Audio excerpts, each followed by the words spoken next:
Hey, Mike, how's it going? Good, Frank. We're back. We're back. So here we are, a perspective shift again. I don't know how many shows we have, but we have a couple under our sleeves, or what do they call it? Under the belt? Under the belt. I like it. Under the sleeves. That makes absolutely no sense whatsoever. You got the it's inside the sleeve, yeah. Up the sleeve. Up the sleeve, we got yeah. a couple new episodes, Yeah. new ideas up our sleeves for these episodes. Yeah, exactly. I hear you. Put under the belt. Yeah, I think I have a belt on. So, no idea. So 4th of July weekend. Yeah. You know, 4th of July week, half week, or whatever you want to call it, holiday week. Yeah, because it was Sunday. Yep. Yeah, did you do anything? Relaxed, saw family. Yeah. Yep. Just kind of hung out by the pool. Yeah. Well, that was always nice. I remember I went to bed around 8:30 at night. I'm laying down in bed, and it was just dozing off in here. Boom, boom, like that. I'm like, oh, shit.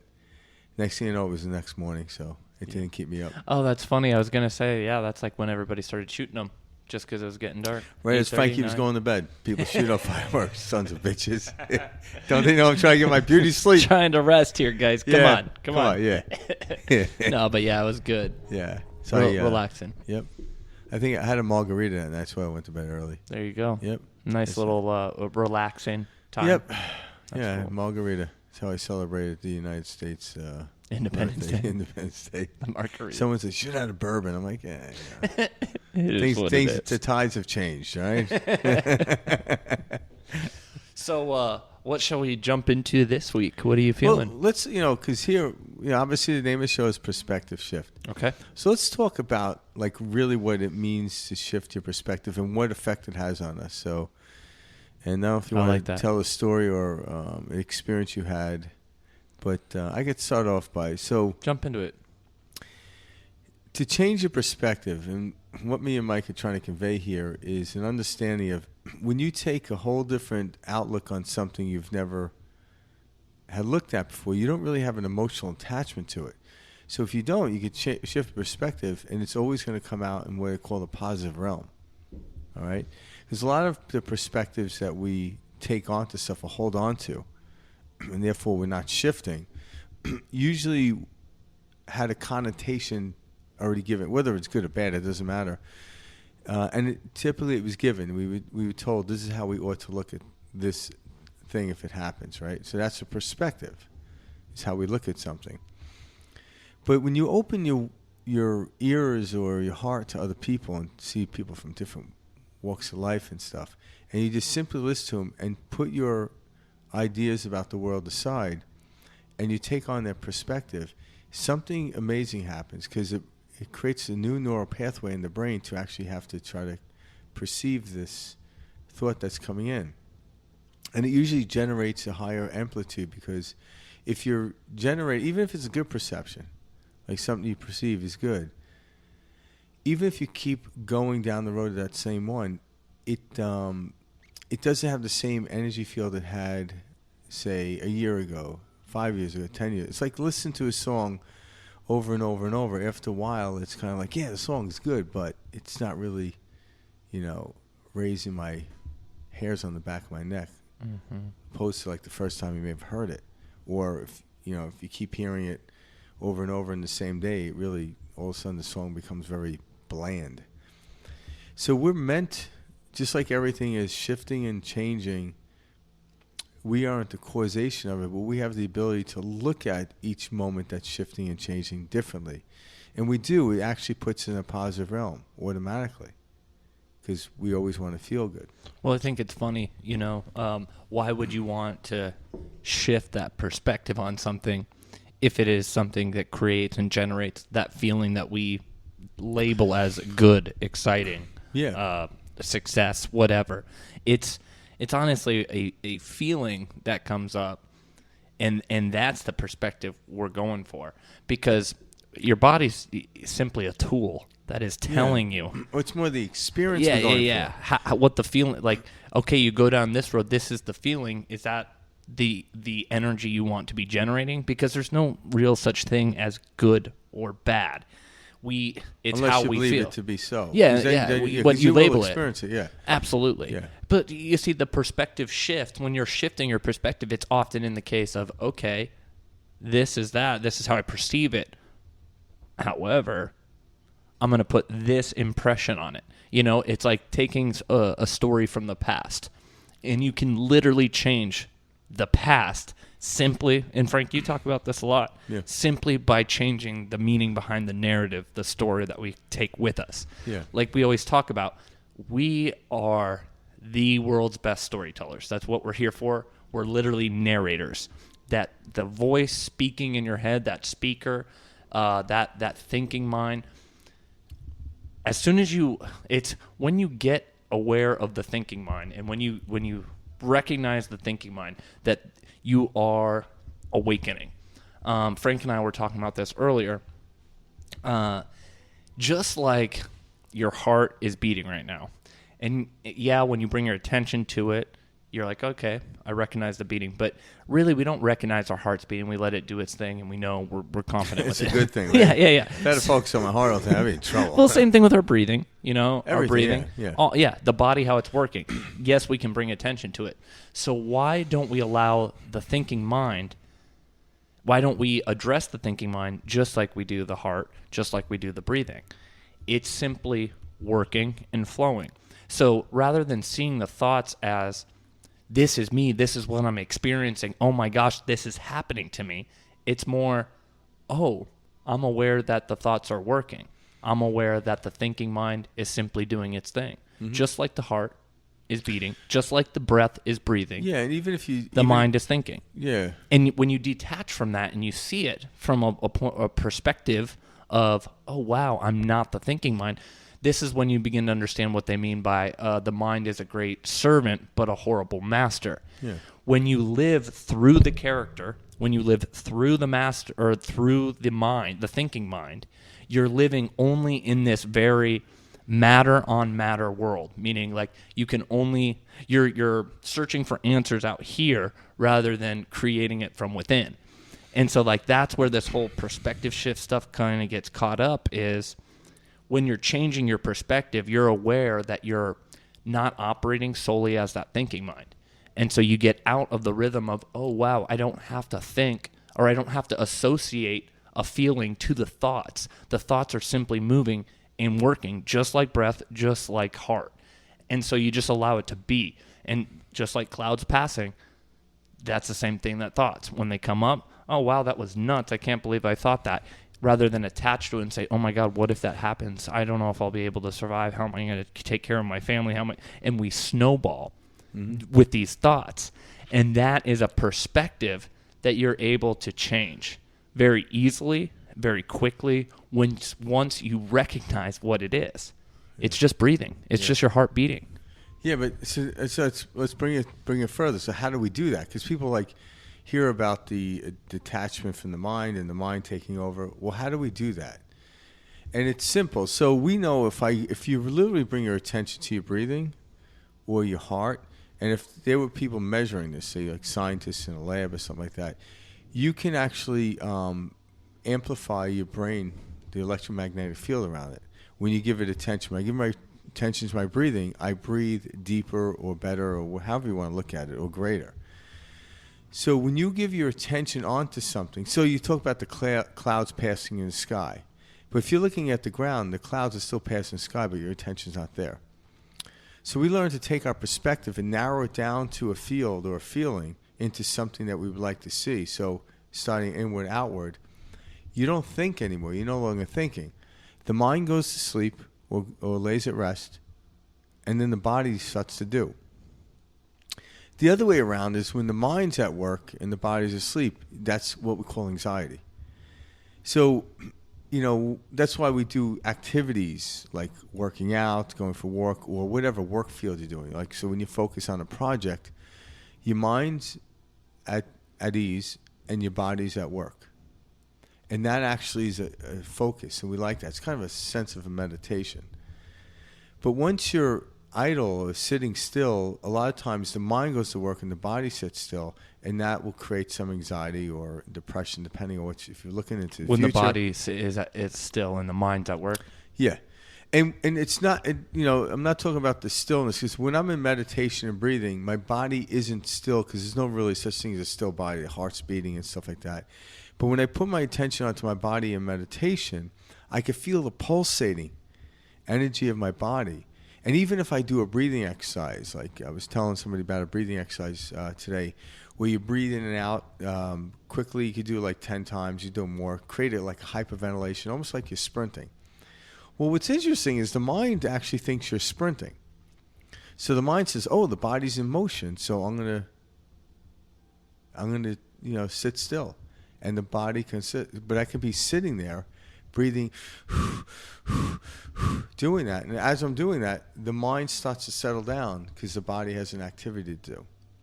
But if I was running, I wouldn't have to think about breathing. I would just naturally breathe. Same thing happens. But I can't always be running. I can't always be working out. I can't always be in a place where the outside world has granted my attention. But anywhere I'm at, I could sit there and bring my attention to my breathing, my fingertips, whatever it is, and it quiets the mind and wakes up the body to do its job, activity-wise. So when we say stillness, there's something still moving going on.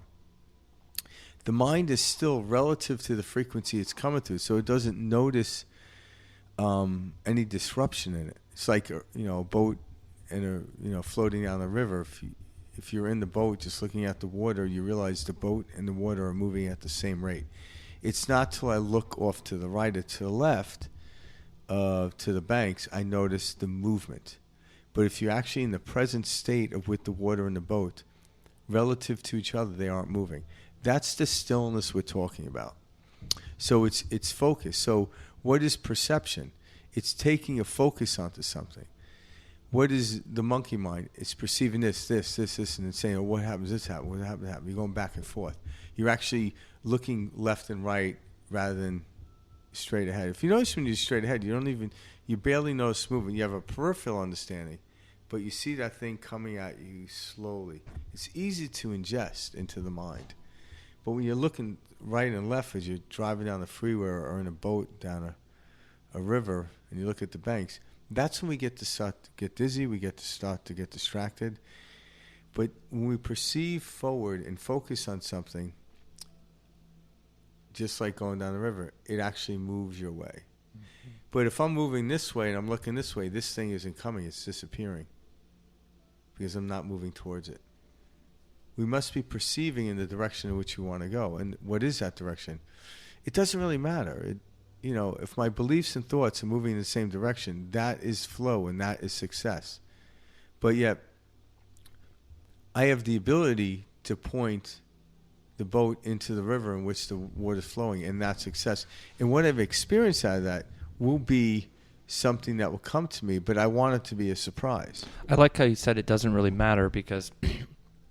And at that point, it doesn't. Well, no, that's important because there are infinite ways to experience flow. There isn't one right way. This can be a skateboarder on an inverted ramp. This can be a swimmer. This can be an Olympian. Yeah, the activity itself. That's all details, guys. That's the matter. That's the mind at work, is the details. It's in the feeling of that flow. That's oneness. That's whole. That's source. That's universe. That's what we're talking about. Yeah. It's getting to that 0 point where you're so in flow that everything feels right. Yeah. When you're in flow, and it's beautiful to watch. This is why we love sports. This is why we love anything. Yeah, and that's movies. Yeah, and we came here to play in the world. So what I've learned to do is I've been boxing my whole life. So early on when I was doing it, I was focused on the techniques and I would notice more of the inertia or the struggle in it, right? Well, that's what you do. It's boxing. It's a struggled sport, anything like that. And then when I started to learn how to meditate, where you actually get into the flow of stuff and there is no struggle. And then I learned to connect the two, because whether I'm sitting down on a chair with my eyes closed, or getting punched in the face. Well, yeah. I love that you just took it to that spectrum. I actually could be in that flow, and you could actually tell any athlete that's in the flow, it doesn't matter what sport they're playing, they stepped out of the thinking mind, and they're doing it. And I'm talking about this because I've actually experienced this. I'll do workouts where, and that's what I'm looking for. I'm not looking to run home and sit on the couch to meditate to feel good. I want to do it my day-to-day, every single activity in the moment in which I'm in. Now, sitting down meditating, I can do anywhere. So what that does, it shows me what it feels like. All right, but my eyes are closed. I can imagine anything I want. I can see a beach, or I can just focus on my breath. I can imagine my heart expanding and pumping like it does. But try, get into that state, and this is what we came here. Get in that state while you're punching a heavy bag or actually sparring with somebody, or you're at work. Get into that same flow, and what will happen is you realize you have it with you at all times. Because early on, when I first started meditating, I'm like, man, this feels good. But I got to get to work. Then I'm at work, and about halfway through the day, I'm like, I can't wait to get home and meditate. So it was, and even then, here I'm meditating, but I'm still looking to get somewhere. The seeker. I'm still looking seeking. To get somewhere else. But now I'm like, once I feel that disturbance, like I need to go home and meditate. I'm like, no, just get into the flow right now. And how do I do that? I know what it feels like, and I can click it on like that. Letting go. Letting go. It doesn't matter what you're doing, whether you're working in a factory, a janitor at a school, it doesn't matter. See, that's the thing, and that's what people that's the mind saying, I can only feel this way if I'm in this type of job or I'm in this type of setting. No, you can get into this feeling in any position, in anywhere in life, just by being present. And then it begins to build and unfold in this beautiful way. And things start to connect and go your way, and you're like, oh my gosh, this place is so beautiful. And it's because you're changing the subconscious mind, the conditioned thinking of, this is horrible, the world sucks, everybody's out to get me. All of that starts to drip away, and you'd begin to experience what you're thinking and what you're feeling. And that's what Frank and I are getting at. But I wanted to say one thing. Over the 4th of July weekend, right, after we were swimming, when we were grilling up some dinner, we put on the movie The Sandlot. And I love this movie, right? I love this movie growing up. Yes. Oh, and I love it. It's such a nostalgic movie for me. And the feeling, the s'mores, just the whole thing. Yeah. It's like it screams summer, it screams youth, it screams just beauty. July, yeah, I love it. And so we're watching it, and there's this scene where Smalls, he's out there, and he's the first catch, right? And it's in front of everybody. And he is so nervous, he's like, I can't catch. There's no way I'm going to do this. And you can hear the narration going on in the movie, just like we do in our heads. And sure as shit, the ball comes, and it misses his glove, and he falls back on himself, etc. Well, the team, the team leader guy, Benny the Jet Rodriguez. I'm going to be very formal because I love this movie. Yeah. So Benny the Jet Rodriguez runs out to left center field, and he's like, hey, Smalls. He's like, you want to know what your problem is, man? You think too much. And so simple, so easy, but that's exactly what we're all going through. And it's we think too much. We're saying, how is this other person going to perceive me? How is this going to get me where I want to be? Is this a waste of my time? All of we think too much. And we are living the character of the thinking mind, thinking that those thoughts are us. And you can detach totally from that and see, oh my gosh, I'm not the thinking mind. And if you weren't thinking, your attention would be on the baseball. That's the thing, and it's effortless. So what does he say? Throw your glove up, I'll do the rest. Yeah. So what did Smalls do? Smalls put the glove up, full faith, full trust, and he let go. And sure as shit, he caught the ball. Yeah. And if we can all just let go and have some faith, holy cow, your lives will change. Well, actually, every human being on this planet has experienced that. Well, you begin to live in heaven. You begin to live in harmony. Yeah. Heaven translates to harmony. Yeah. And so that's what that wholeness, this oneness is. You're living in harmony. Yeah, and everyone's experienced that, but they just don't know how to get back there. It's almost like the time when I'm at work and I'm halfway through work. I'm like, oh my God, the only way I can get back there is to sit on my couch and meditate. Like, no, it's just a false premise. You putting do it yourself in the box. Yeah, you're doing that. Yeah, exactly. That's mind. That's mind at work. So it's about learning what it feels like. in order to feel this way. And this, That's and then, ridiculous. Yeah, when you associate meditation, what we consider meditation, to feeling good, all of a sudden meditation becomes a chore. It really does. It's a feeling. It doesn't matter what it is. And when you're moving or focusing on something, you lose yourself. Everything gets quiet, and that's what we're after.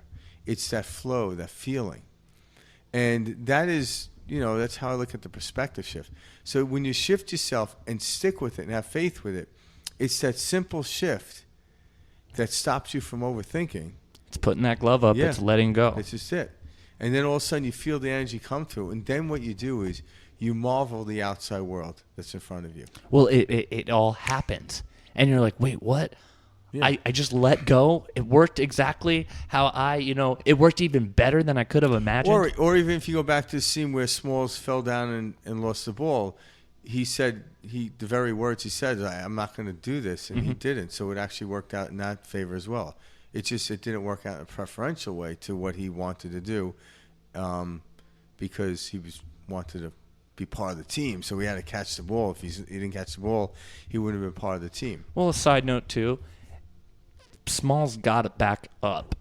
And that's where a lot of people, in life, we get knocked down and we're afraid to get back up because we're embarrassed of friends, family, etc. Like, I heard this from a guy, and he was like, so you'll go take a $30,000 loan out on a car, and show your friends, oh, this is awesome, and your friends are, oh, this is badass, such a cool car, all this stuff. But you won't take a $30,000 loan out to start a business because you're afraid when you go to your friends, oh my God, that's too risky, oh my God, this. And it's like, how in any way, shape, or form are those two different? And it's not. It's our mind's impression on it, and how we are internally feeling and projecting is what we're experiencing. And so when you can sort through that, your mind classifies everything based on a very layered conditioning since birth, you start to see that everything you've been told is bullshit. And how Frank, whoa. Yeah, well, it's not necessarily yeah. That was somebody you're like, whoa. No, Yeah. but it is. Like, these concepts, we're living in a construct that was created by humans, and I just feel like it's... Well, it is, but that's part of the game. It is part of the game. Yeah, it's like a baseball saying... I just want us to recognize that... Yeah, it's like a baseball player we saying don't have to play. All the rules in football are bullshit. I'm like, yeah, if you applied them to baseball, they would be. Well, yeah, and anything's bullshit if you look at it that way. But the thing is, and it's not like, oh, we need to change the game. The game naturally changes. So what applied, and what my perspective that applied for me when I was 18 was perfect for the moment when I was 18. But if I'm trying to make it applicable now, this is where I run into a problem. So allowing the shift of perspective, allowing a whole new perspective. I don't even need someone to give it to me. I'm like, I'm going to look at this differently. And I'm going to choose the feeling. And when I choose the feeling of feeling good and I look at this thing that's happening, all of a sudden the story and perspective automatically comes to me, not the other way around. It's not the story that created the feeling. It was the feeling that created the story. Now, in the past, someone created a story and then they passed it on to you along with the feeling. And we get hooked into that. But really, you have to have the feeling in order to tell the story. I cannot do it the other way around. The generation of energy must be first. Without the light in the projector, there is no film to be seen.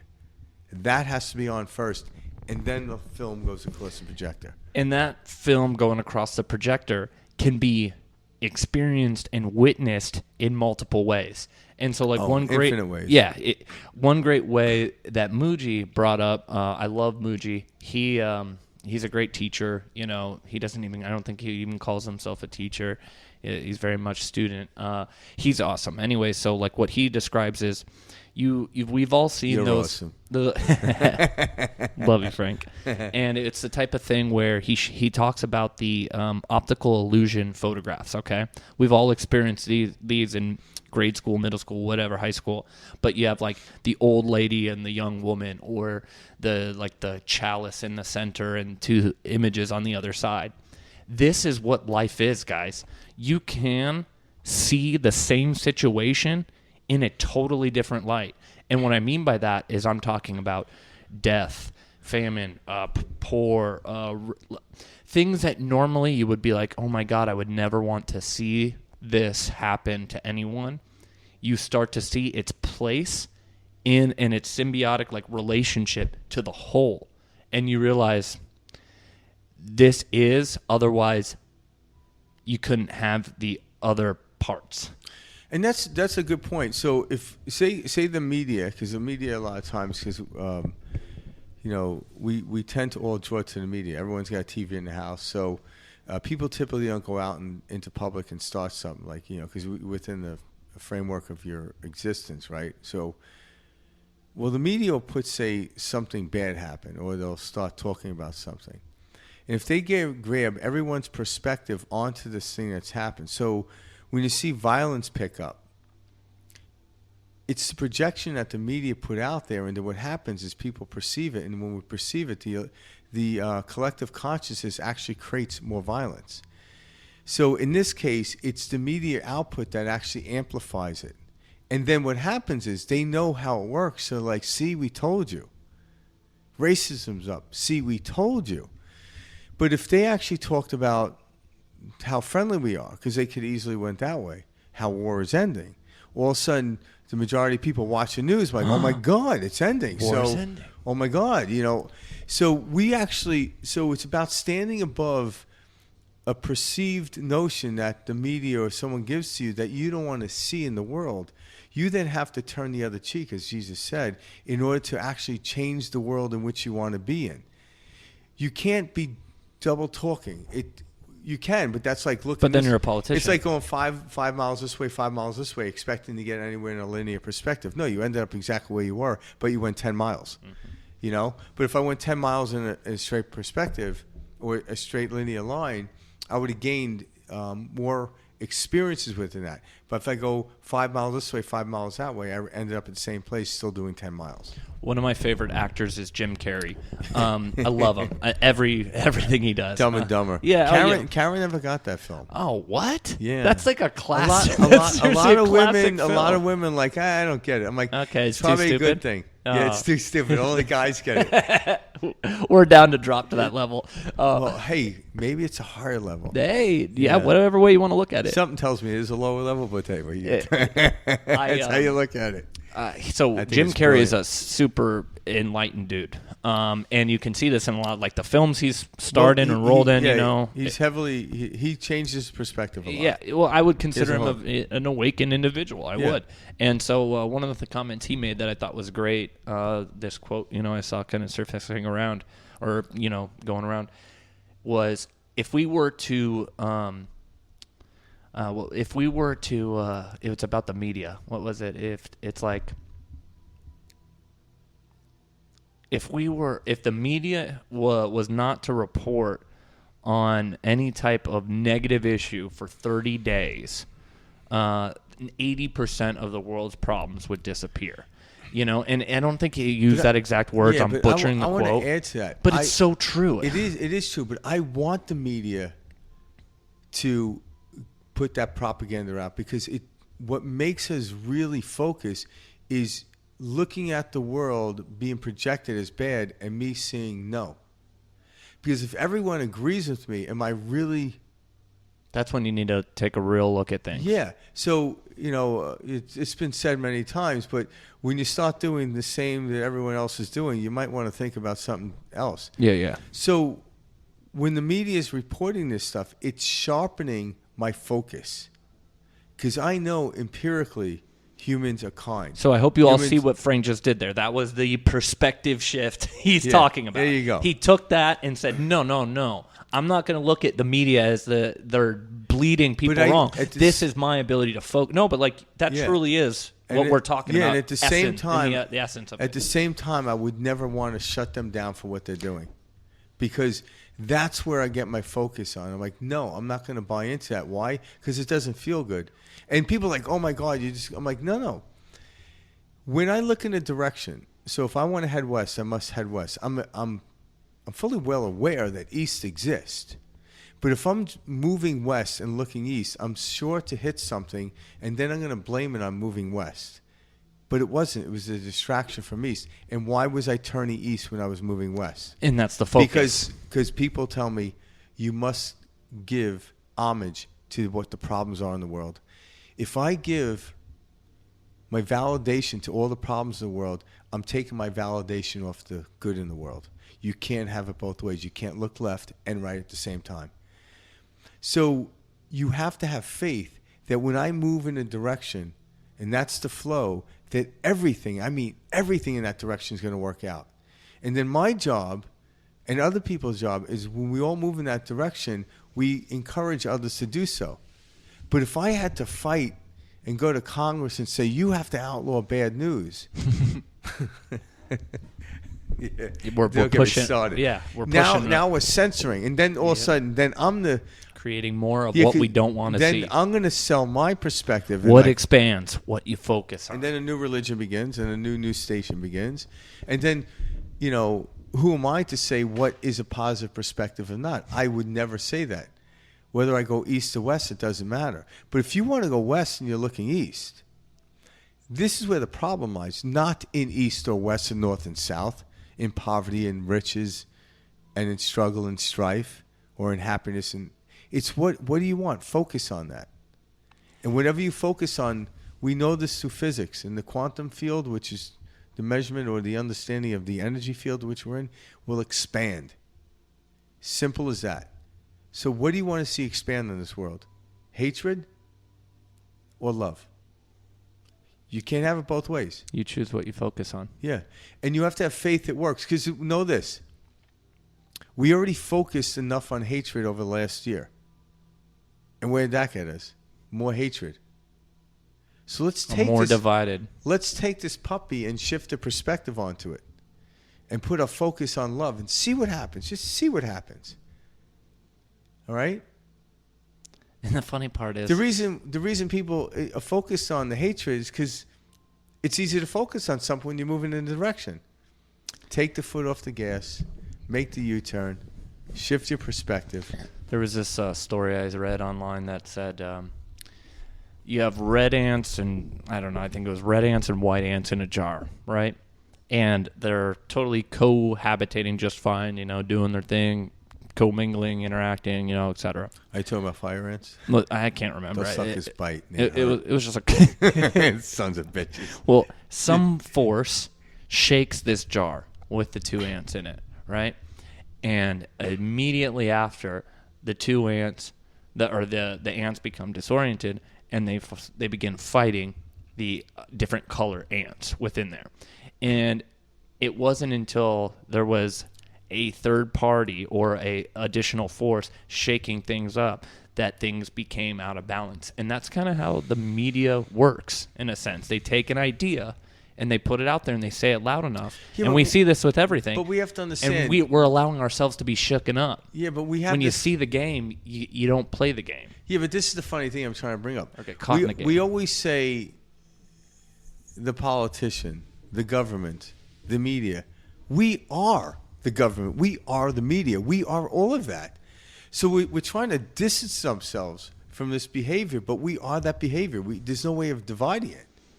Like the media. I'm like, you are the media. How are you the media? Well, you're telling me what you just watched on the TV last night, so you're actually an extension of the media by telling it. You're absolutely right. I can't believe what they said. Well, you just said it again. I was unaware of it till you brought it up to me. Thank you very much. Mm-hmm.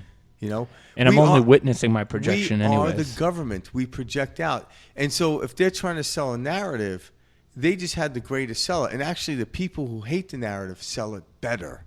Sell it the most. Conspiracy theorists that pull up, like, you sell the conspiracy even stronger because you're spreading fear, and conspiracy needs fear to feed. It really does. I'm not saying it doesn't exist, but that's not my focus. And you can yell at me all you want. Where do you want to keep your focus? That's the biggest thing that we're getting at. Exactly. I'm going to get my focus on collaboration and love. Mm-hmm. And when I do that, I don't stop people from saying that. If you hear someone talking something that doesn't agree with me or whatever, I don't yell at them. I just simply walk away. This is not for me. And a lot of times people are looking for the argument and the fight to. Well, they got something to prove. Because they don't believe it themselves. No one would ever argue the sun comes up in the east. Why? Because everyone's in agreement with that. And I remember I was at a conference one time, and there was, I don't know, like 5 people up on stage, and they were talking about different subjects and stuff. And they start off with the first subject: are humans naturally kind or naturally angry or aggressive?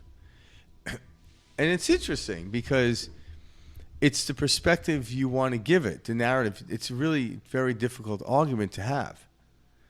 But Well, both are right. That's why. They can, but empirically, We're good. We are good. It's Absolutely. But you know what I mean? Yeah.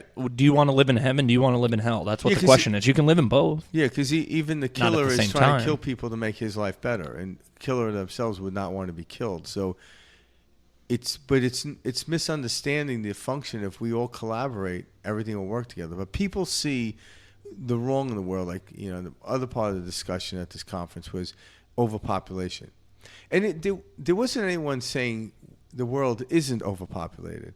Everyone was agreeing that the world's overpopulation. The disagreements are how do we deal with it. And I almost got up and shouted out, I'm like, why don't all 5 of you eliminate yourselves from the planet and help with this situation? But I did it. Yeah, Frank. Karen says don't do that. And I wouldn't have done it. I was Hey, just guys, playing why around. don't you Why give don't you be the first to go? Yeah. Well, and who's to say we're overpopulated? Thank you. Yeah, I'm like, do you see how That's much land? Like, that's a ridiculous anyone that drives from here to L.A. or here from San Diego, realize there's a lot of freaking land out here. And a lot of water. Yeah, there's a lot. Well, the same amount of water has been on the planet since the planet began. And that's why it's so funny. We talk about these shortages and these things that create fear and drive up costs. And again, when you focus on you focus on shortage, you will experience shortage. This is how we're able to sell these interesting commodities. We almost got to the point where we sold oxygen. You believe that? I'm actually not surprised about that. What was the I could see us like faking hooking up to something, Yeah, and like releasing it into our house. Well, in a sense, what they were doing is they were trying to do a carbon trade. So the company would have been out there that would have been the freshest air you breathe in your home. Well, in other words, each country or each person, it probably went down to person, state, country, and if it was in the state, then each individual. This is the amount of how many carbon bites you can have. Units you'll need to survive. That's all you can use. Oh. And if you overuse it, you have to then, of course, they're going to find you with money, which is very interesting, which is made out of carbon, right? And it's paper and stuff like that. Everything physical is made from carbon.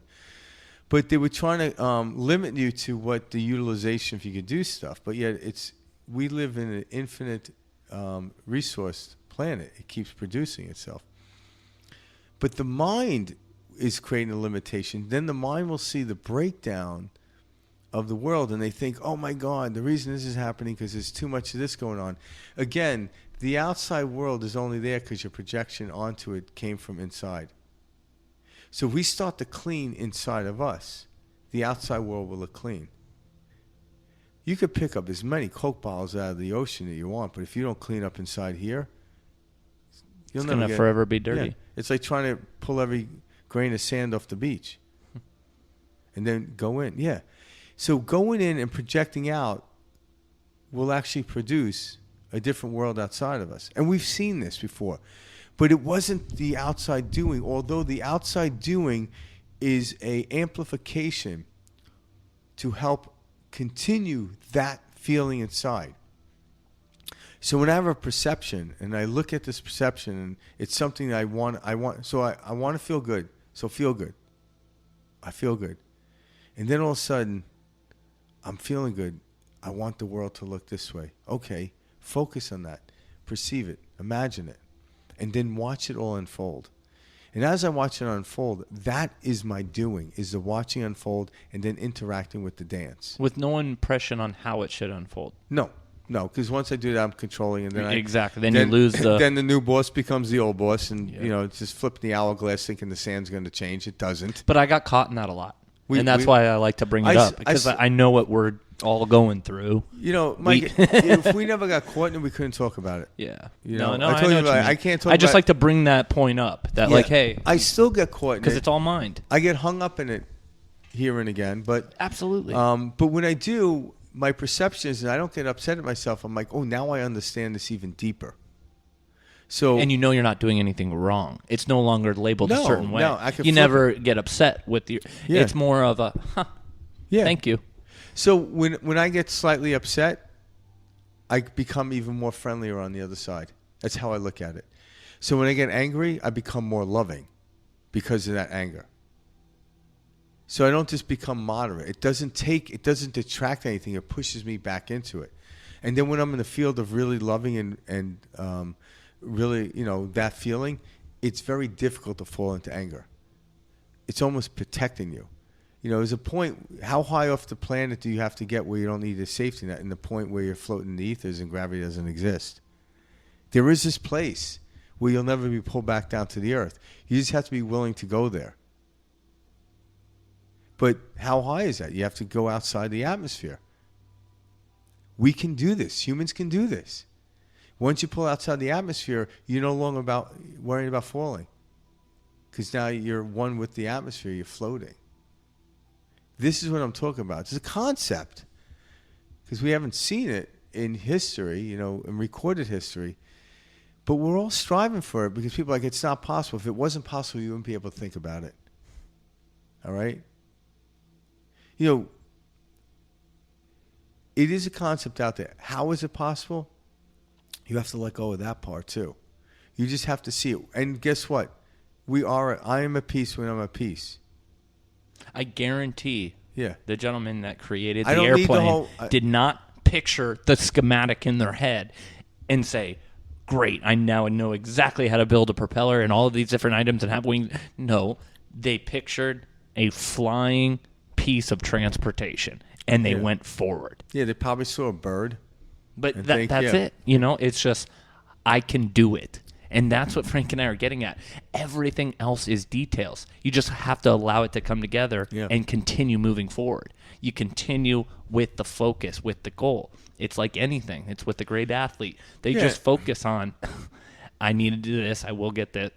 It's keeping the attention where you want to see it.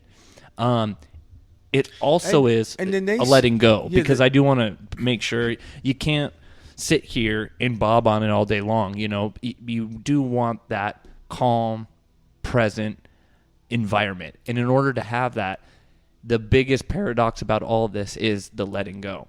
It's holding the focus of, I know this will work out in in my favor, as a general term, and then you move towards it. Well, what you do is when you let go, you naturally get sucked into the field of energy. So you're letting go of what we call the image or the imagination of it, but then you immerse yourself in the feeling of what it would feel like to have it. And when That's you immerse yourself in the feeling of having it, it will then draw to you all the instance, the people, the circumstance, situations, in order for you to see it. Einstein immersed himself in this feeling. He's like, okay, what would it be like if I was moving at the speed of light and I turned to my left or right? Doesn't matter, because he was moving at the speed. Would it be a particle? Would it be a wave? What would this look like?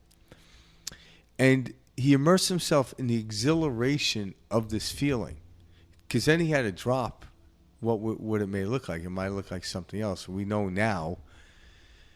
But and then all of a sudden, over time, and I heard different recordings of this. He was like 12 or 16 when these thoughts came into his head. It doesn't really matter. But we know at the age of 26 is when he got to the place where he patented E equals MC squared. It was based off of that theory. What would it be like? And that's a relativity understanding. But so that point in time, now it happened to take him 10 years, and I might be fabricating that a little bit. I'm not sure exactly how much time, but I'm just using it for an understanding of how we look at the linear perspective.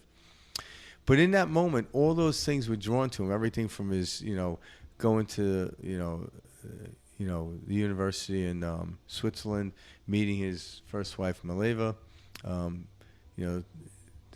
the people he met, all the scientists he met, and then stepping out, and then one day it occurred to him. And what I mean is, he pulled this out of thin air. And what I mean by thin air is had been no other scientist that had written this down or published it or recorded it. Yes, I believe there were a lot of human beings that conceived this, but didn't explain it quite like Einstein did for the rest of the world to see. I'm not saying he was the original thought of it, but he was not the original thought, but he was the original recorder of it. So it became patent, and then published. But all the things that had to happen before that, that's the joy he experienced. Because once he was in front of the audience of physicists and saying, this is how the universe works, blah, blah, blah, blah, blah. It was interesting, not all of them, but they're like, oh my God, how did he know that? It wasn't like he read Newton's paper and this guy's paper and that paper. And no, it just came out of nowhere. It was an idea. And then he stayed with it and trusted it would come to him by immersing himself in the feeling. There's recordings of him trying to get to the last piece of it. And when we started getting frustrated, he did a number of things. One would be playing the violin. He was a very accomplished violinist. Ride his bicycle, Going for a walk. Yeah, because the second he went to do that, like, okay, I'm going to go ride my bike and it's going to come to me. It's like, no, you have to ride your bike and then run into a friend and you forgot why you're riding a bike and then it comes to you. It's like, shit, I'll be right back, buddy. I got to go. So it was in the act of doing something physical that allowed his mind to get distracted from it to get to this place where it wasn't thinking, because when the body was playing the violin, what was the mind doing? At ease. It was at ease. And when the mind's at ease, the information comes in. And then in a moment, I guarantee he just dropped his violin and ran and wrote it down. But something tells me he probably would never forgotten it. And this is, everyone experiences this. Everyone.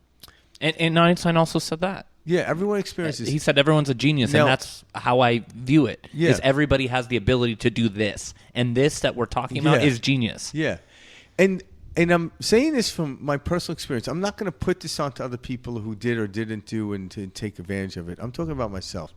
There were times when, I was sitting there, and if I was leaning against a tree as a child and, playing with a leaf where I would split it open, and by doing that, all of a sudden a thought would come in. I'd be like, whoa. Almost like Spicoli. But I wasn't smoking weed. Whoa, dude. Whoa. But then I never went anywhere with that information. I thought it was I didn't know what to do with it. Gone. Nothing to do with it. Yeah. But now, when a thought comes in, I move and I go down that rabbit hole because it feels so good. And then it pulls me out. I go with the ride. And now I know when that comes in, bam, wow, that's amazing. And then what I do is now, how do I explain this to the world? Mm-hmm. That's where the fun is. And everyone will start to get it in their own way because we all do this. Me and Mike aren't the only ones to understand this. Matter of fact, if you listen to this, we all understand to a certain degree. And even people that don't intellectually understand what we're talking about, they know it at some level. Like, think about this. Do you need to know how electricity works to turn a light on? Absolutely not. No, but nonetheless, whether an electrical engineer turns a switch on to you, it's gonna. It's not gonna be like, oh my God, that guy does a good switch there. Look at the lights in this Great place. switch. Jesus, how do you do that? So one thing they need to it's a certain way. Well, it's the technique. Watch the technique as I push the switch. No, it works. That's kind of us in life. We all like to make our job sound harder than it is, and Yes. this technique sounds because we love to describe the stress. And You it's think you got it It's bad. so funny to watch our ego Yeah. identity create these little Yeah. stories, and then we run around and we share them with ourselves by telling our friends. I remember- and it's like us just repeating this crazy little cycle of us chasing our own tail. Yeah, I remember I was dating this girl one time, and this is before you, Karen, obviously, but my shout out to Karen. Hell yeah. But I remember, she would, without knowing it, she constantly complained about her job, and it didn't bother me. One day, I was just tired of it. So I'm like, do you realize all you do is complain? She's like, well, it's easy for you to say. You're the boss of your own thing. I'm like, you think it's easy for me? You think it's easy getting up every day? And I'm like, yeah, shit, it is easy for me. I couldn't go any further. I'm like, yeah, you got me. You got me. I'm like, sorry. But I was literally going down this tube. I was going to tell the story how I'm like, you think my life is easy? Yeah, because why you got in the field of the game? There was something in my head that said, dude, you want your brain to blow up right now? Don't go there because my life is easy. Why? Because I perceive it to be easy. Now, some people are like, my God, you work a lot. And I'm like, well, you got to do something for 24 hours of the day. I sleep for 6 of them. Mm-hmm. So what makes an 80-hour work week difficult isn't the 80 hours. It's you don't want to be there. It's your perception onto it. Well, it's you don't want to be there. If I'm not wanting to be here, I'm being pulled. So I'm not enjoying here. It's not even this thing will be better. It's I'm being pulled by my mind. But if you just sit where you are, I don't give a shit if you're digging ditches. You can dig a ditch for 80 hours a week. And if you're just present, be at peace. Yeah, you'll be focused. You can do it.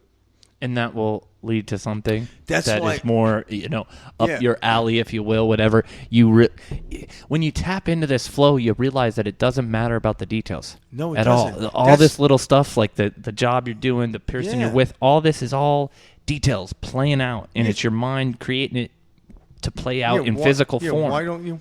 So start playing along with the physical form and start molding it towards your preferential vision. You're knowing that I am abundant. Money comes to me like water. My health is. Put the attention on.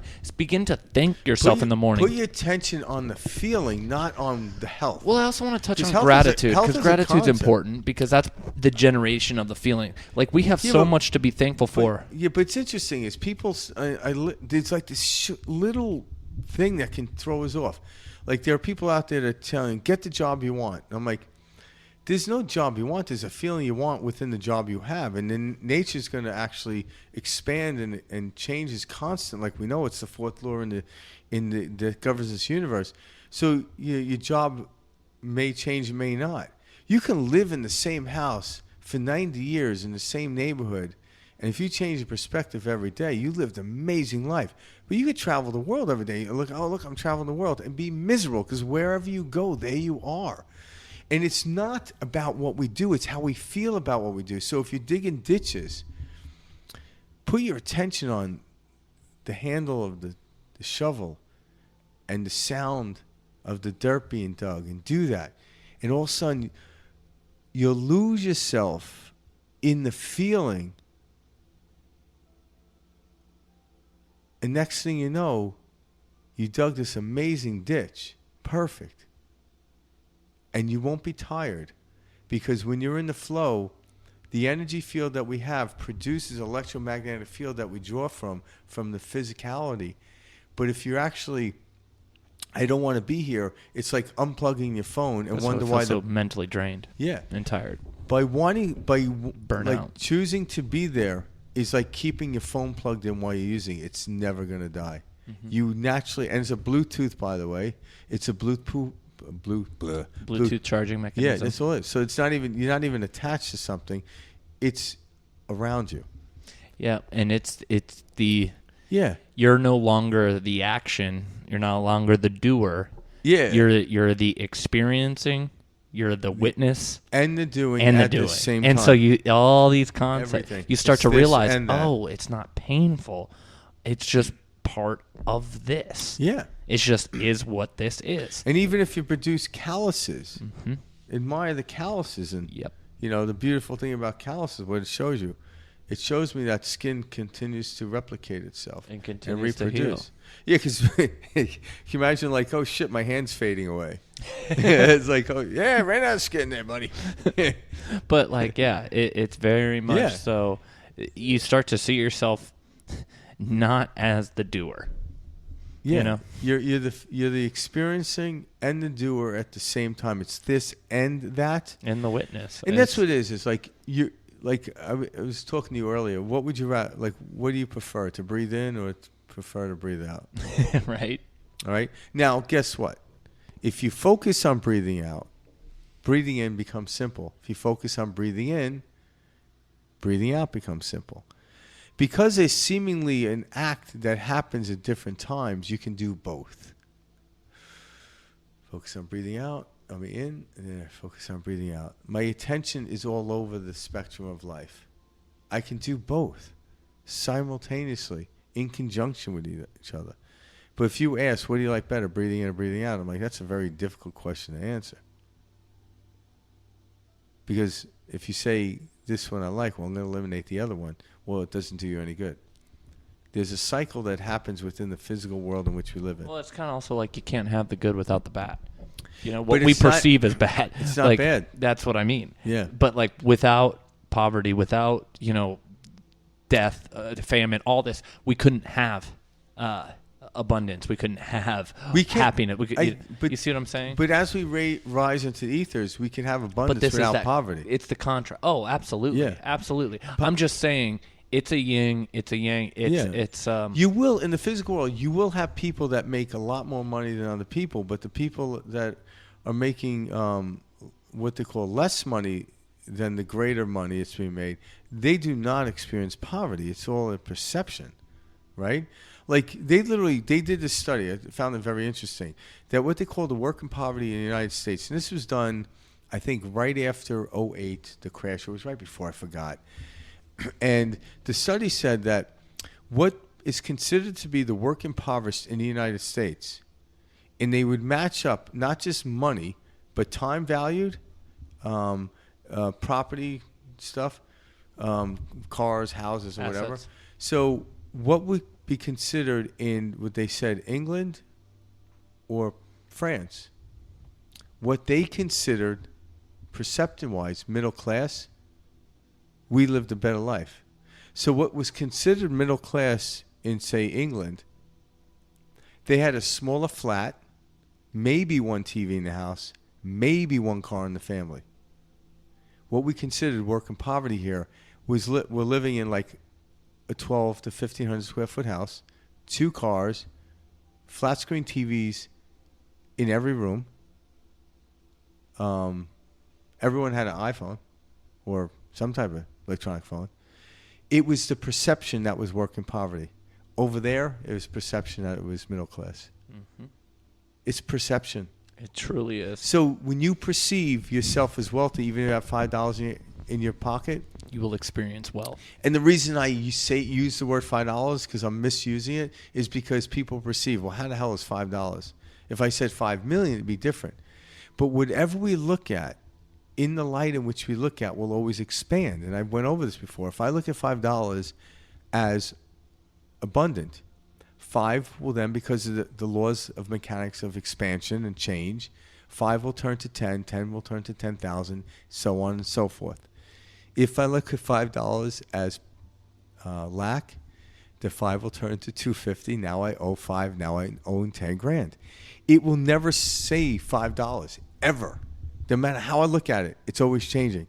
So look in the direction that you prefer to experience, and it will naturally expand. We have nothing to do with expansion. It is a nature. If I had west, I'm heading west. I didn't develop west. West is just something that occurred. But I can move into west and get more west. If I look west, I see the sunset. I had nothing to do with the sunset. But when I look in the direction, I get to view it. I get to experience it. That's what we're here to do. To know the direction in which we want to go. Based on the feeling, we'll generate that. So when we feel good, how do I feel good? Close your eyes. Use a thought from the past when you were a kid climbing a tree, but don't give it to that. You just happened to climb the tree when you were feeling good. Matter of fact, your feeling good is what made the body generate enough energy to climb the tree. But it had nothing to do with the tree. The tree was just the expression in which you were feeling good. But once you give it to the tree, then you're looking for a tree, and eventually you get frustrated and chop the damn tree down because it's not working anymore. That damn tree doesn't work like it did as a kid. Ain't that the truth, though? It was never the tree, yeah. It was how we felt, and then the expression. So when we feel good, the mind simmers, and then the body just wants to go. Like I've said this before, when I'm in this place, my mind is just, bam, focused. The last thing I want to do is sit on the couch, unless I'm watching a really good show or documentary. There's nothing wrong with that. But when I start out most every day with my meditation, I've learned this. Once I hit that sweet spot, my body wants to go, and I go with it. There was a time years ago when I was really getting into meditation, and I talked about, I'm a meditator. Mm-hmm. Get the fuck out of my way. Because I'm a meditator. Yep. You guys are stressed, but I'm a meditator. And I'm like... Changing one thing for another, thought for another. I remember one day taking off a day of work that wasn't normally a day of work. You know, at the time my son was young, so on my days off, he was always with me. And he was young, so I couldn't just, like, close my eyes for, like... I had to do it when he was sleeping. So I'm like, you know what? I'm taking tomorrow off, and I'm going to meditate all day. Right? And I'm like, okay. And I was kind of excited talking about it because I love the way it feels when I was meditating, you know? And I remember sitting down and meditating. Nothing's pulling at me, right? No work. My son was with his mom and this and that. I'm like, okay. 20 minutes into it, like this amazing feeling came over me. And I get up and I'm like ready to, like I'm putting my gym clothes on. That just seems the thing I want to do. And I'm like, oh, wait a minute. I said I was going to meditate all day. So I took my sneakers off and I went back down. I'm like, God damn it. Force yourself into the box of mind. It didn't work. I got aggravated. Yeah, the box of the mind. What is the purpose of meditating? To have no box. To have no mind. To have no thought.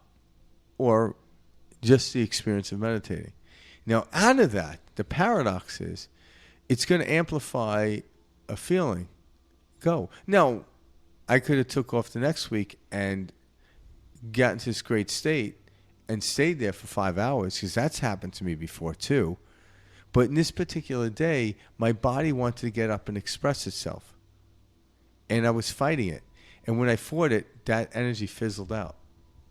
But I didn't get that aggravated because I realized, wow, that was great. But then I learned from that, don't do that.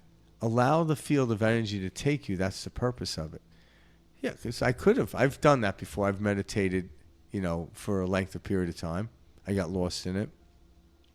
But when I did, it wasn't really my goal. It just so happened, and it was really nothing pulling. I didn't have to be anywhere, so I didn't have consciousness. Because when I'm like meditating in the morning, I realize, okay, I'm going to the gym, and I'm going to work. I have plenty of time, so time is never pulling at me. So if I go into meditation, I'm never like, oh, this is good.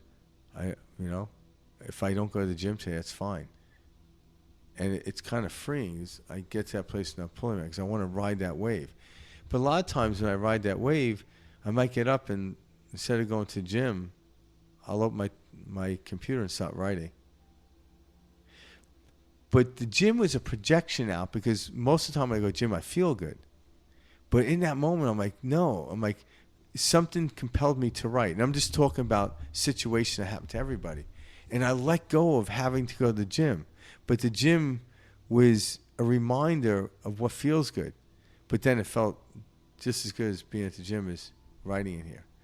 So I allowed myself to free myself to let go. And I still get hung up on it, but I let go of it.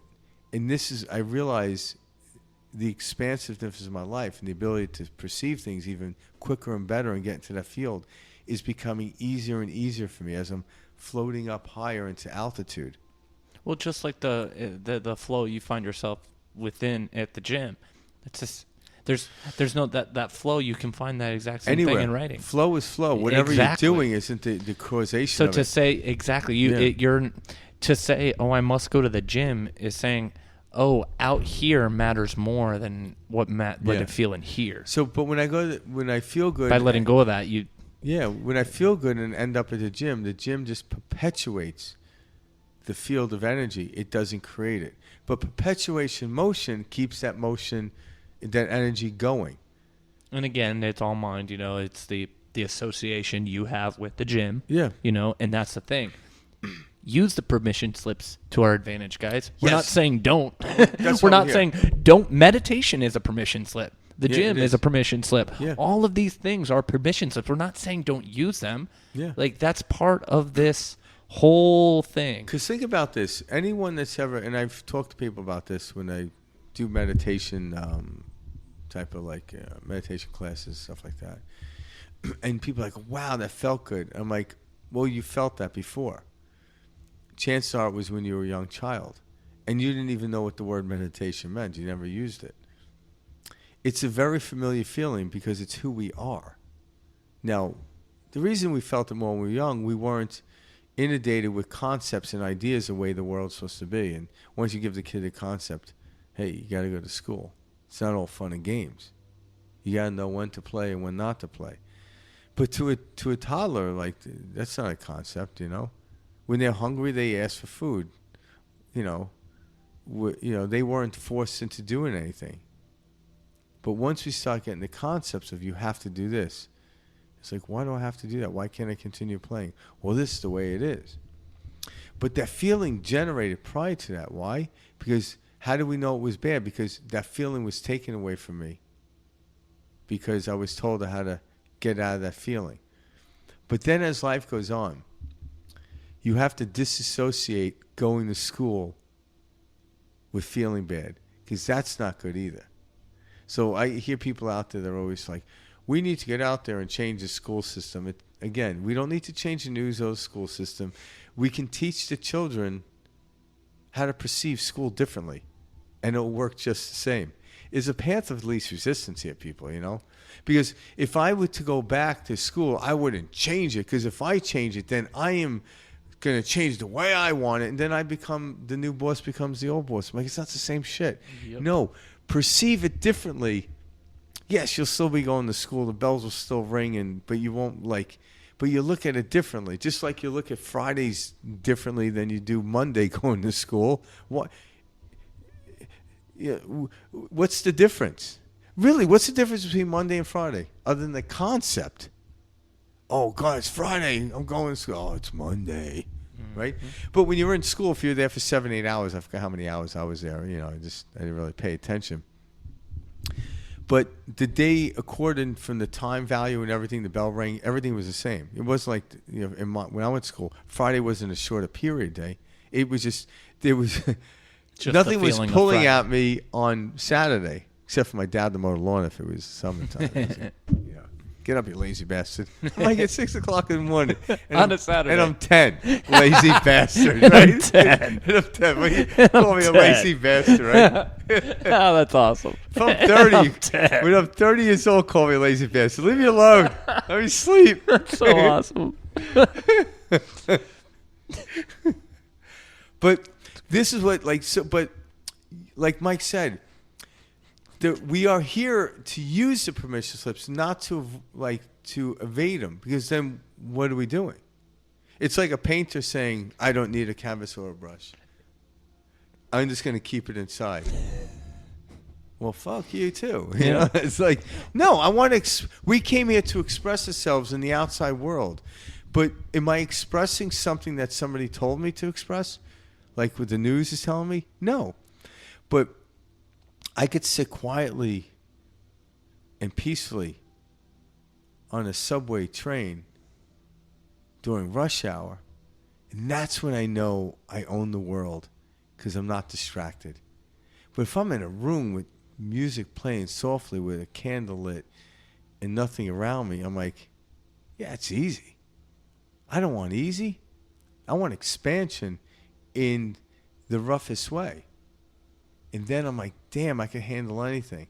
And then, you know, someone pulls a gun out in the subway. Okay, I got to work on that one.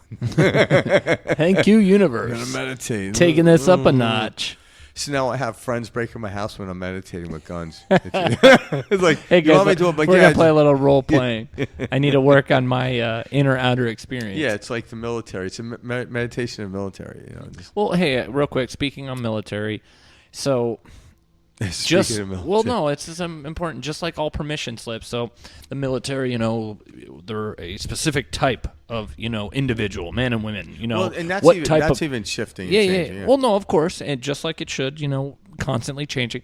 But so what they don't train meditation. Why? Because meditation's for hippies, right? You know, it's not for the military, men and women. What do they call it? They train the SEALs that it's a technique called box breathing. Doesn't that sound a lot more like military? See, guys, this is all mine. This is all games. So they teach box breathing. I'm 5 steps, you know, in, out, out. It's like, it's a technique, and they do it for 5 minutes. Yeah, I'm no longer going to do meditation. I'm going to do box breathing. That's what I'm saying, guys. I'm more of this is all mine pulling at you. Well, it's all the same thing. It's all the same thing. So we can't call it meditation in the military, because that's for those damn hippies smoking their pot, you know, or for those yoga woke people.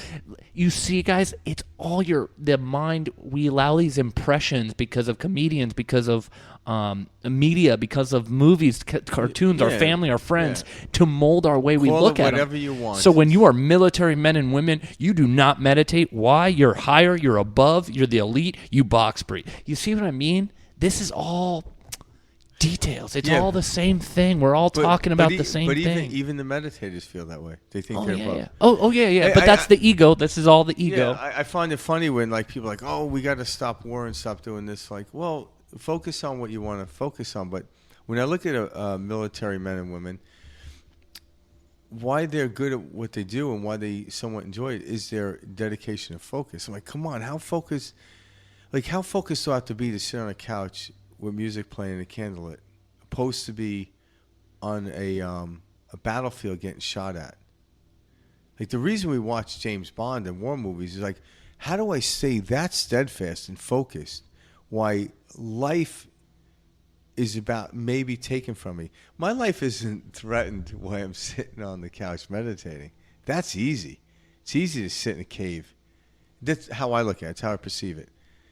Now, I'm not suggesting this, but then how can we take that and then even narrow it down? And you see in the military, the people in the military now, where they're going in and they're trained to do as less damage as possible, become friends with. There's a whole different outlook now. It's a brilliant one because it takes focus and dedication. Right now, the police are up against this. How do I protect myself and the people around me with using less force? Yeah, when you use a lot of force, it's easy. And people are like, why don't they just go and obliterate them? We don't have to worry about them. I'm like, yeah, but that's not real focus. It's easy. How do I go in and diffuse this situation with little harm or no harm? That is steadfast focus. This is what we're talking. That is the ultimate meditation. This is why we like it. It's not because of the act. It's because of the dedication, focus. It's like why we watch someone like James Bond. Well, James Bond will have the same disposition whether he's sitting at a bar drinking a margarita. He has a martini with a beautiful woman on his side. And he has the same disposition if he's held chained over a shark tank with a gun pointed at him. Yeah, one's different. He has to perceive it differently to get out of that opposed to trying to get the girl to go back to his room. But the disposition he contains. You never see James Bond freak out. The reason we're drawn to that because we all have that in us. Now, you don't have to put yourself in that position. You don't have to join the military. It's all mind. But what it is we're not, like when you look at the military, we're not enamored with the ability for them to kill. We're enamored with the ability to stay focused in a place where life and death is at its foot. And guess what, people? Life and death is here all the time. No one I know knows they're not getting out of this place alive. We're dying right now talking. That's it. And I even talk about people like, oh, you don't need to climb the face of a mountain in order to feel the exhilaration. You don't, but there's nothing wrong with it either.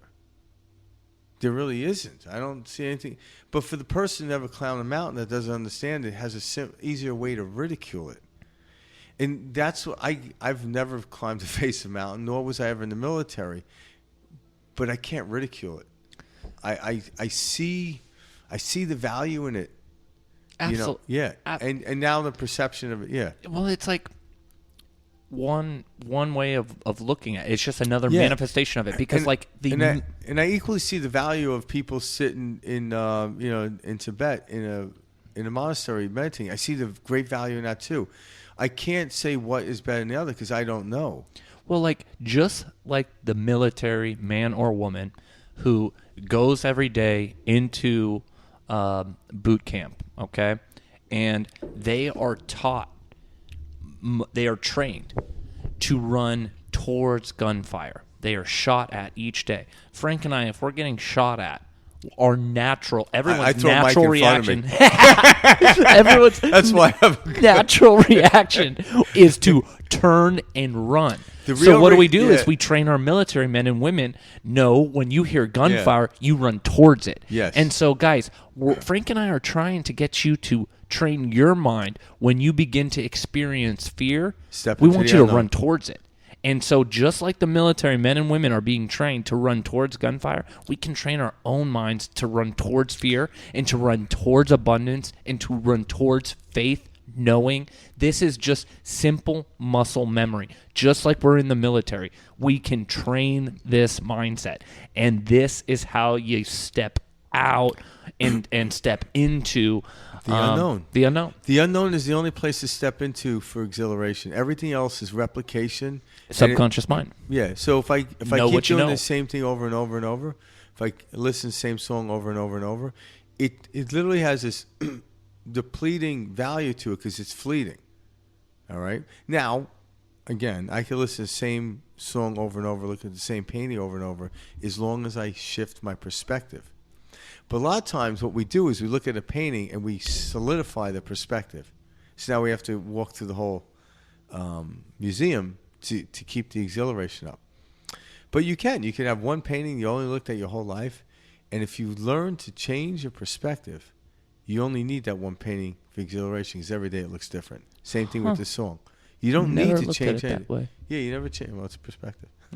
Well, no. I was actively making the voice looking at the painting. Frank. Oh, yeah. You're like, hey. Mike's in my head. Well, no, that too. But you're totally right. It is like anything that you witness every day, like the human body, whatever. Yeah. You can look at it a little bit different, and it changes the entire story around it. Yeah, and it's a whole new field. You can't look at something.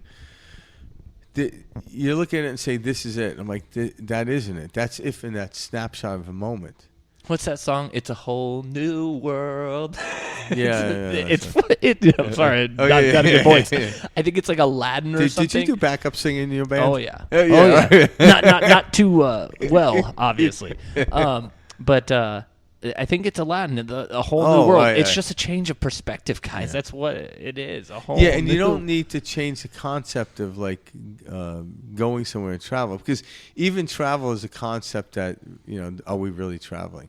Now, we're not going to get into this show, but we live in a matrix. Yeah. So there's it's like, multi-layer it's like when you watch a layers movie. to all this. When you watch a movie, you get sucked into thinking something's moving on the screen, but you realize it's nothing but pixels, and the screen never moved.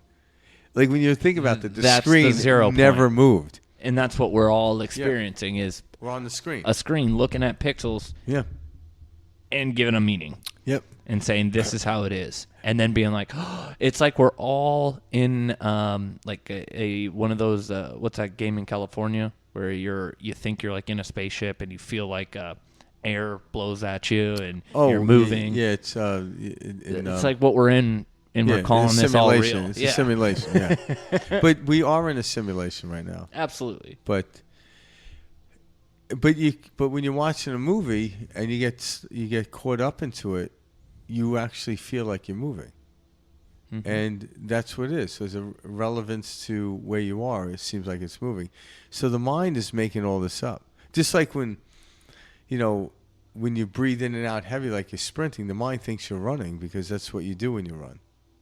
So the activity of if they measure your activity when you're what we call actually running, opposed to just sitting there breathing, going to the monitor reading the brain waves, if that's all it's had measurement on, it would say, "Oh, this person's running."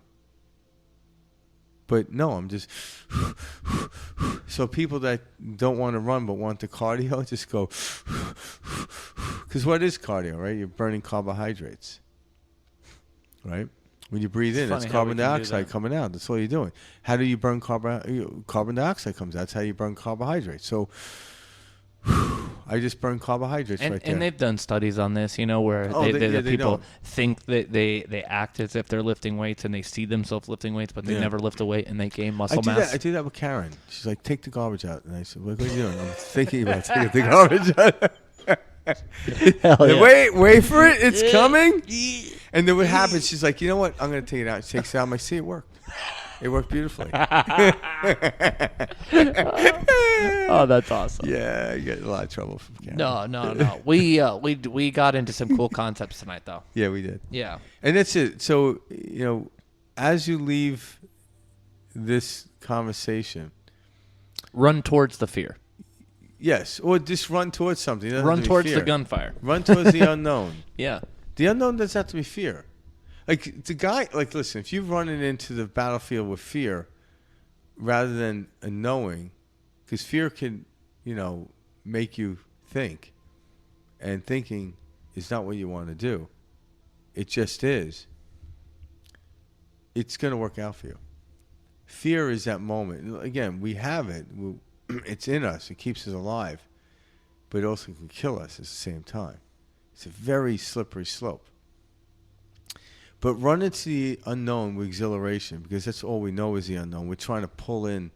This is where we get messed up. I'm trying to pull on the concept. This shouldn't be this way. I'm like, you've never been here. How do you know it's supposed to be this way? We've never been here.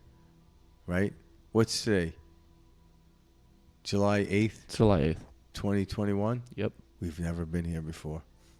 And we'll never experience this again. Next year, there'll be another July 8th, but it'll be 2022. Yep. And the weather will be different. The conversation will be different. The oxygen molecule I'm breathing in will be different than the old one, because I just turned that into carbon dioxide. Then some tree has to suck it up, or some plant, then reproduce it. It's never the same oxygen molecule. It's never the same dollar I'm spending. But all you're doing is examining the outside world, it looks that way. But it's never. I've never spent the same dollar twice, nor eaten the same piece of pizza twice.